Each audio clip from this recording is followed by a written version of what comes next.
রাব্বানা একজন নবী সোনার আমার নবী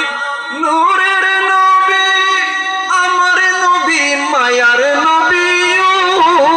আরে বনের পশু নবী ছিল আমরা ছিলাম না ঠিক কিনা বলে কিছুদিন আগে শুনেন নাই এক গাঞ্জা করে কইছে যে খাজা বাবা বুয়া জোরে বলুন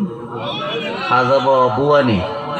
খাজা বাবা যদি নাই তো 90 লক্ষ মুসলমান কেন হইতো তুমি প্রচার বানাইছো খাজা গরিবে দেওয়া আজের ইশারায়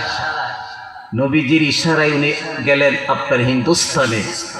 যার কারামতিতে 90 লক্ষ মুসলমান তুমি প্রচার বানাইছো এই দেশের শাহজালাল মুজাররাদিয়া উনি যখন আসছিলেন ঘরে গোবিন্দ রাজায় সুরমা নদী মাঝি নৌকা সব বন্ধ করে দিল জানে শাহজালাল আসলে সে ধ্বংস হয়ে যাবে কিন্তু শাহজালালের হাতে একটা জায়নামাজ ছিল কি ছিল জায়নামাজ তোরে বিছাইয়া দিলাম সুরমা নদী সুবহানাল্লাহ বলেন না সুরমা নদীতে বিছাইয়া দিলেন আগে শাহজালাল গে উঠলেন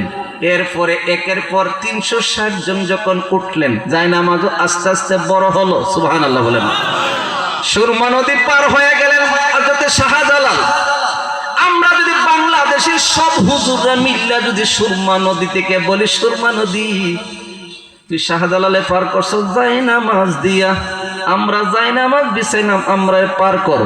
আমরা কি পার করবো না পানিতে ডুবাই মারবো হ্যাঁ সাহসতালে যা সুরমা নদী দিকে জায়নামাজটা বিছাইয়া যাইয়া পার হইয়া তা শাহজালাল মতন ওই সত্যি আজকে যারা মাজার ভাঙতেছ তোমাদের অতি শীঘ্রই তোমাদের উপর আল্লাহর লানত ওলি আল্লাহর গজব কিছুদিনের মধ্যে শুরু হয়ে যাবে ঠিক কিনা বলেন এই যে কিছুদিন আগে মাজার ভাঙতে গিয়া 3 ওয়াহাবি অ্যাক্সিডেন্টে মারা গেছে আর একটার কিটা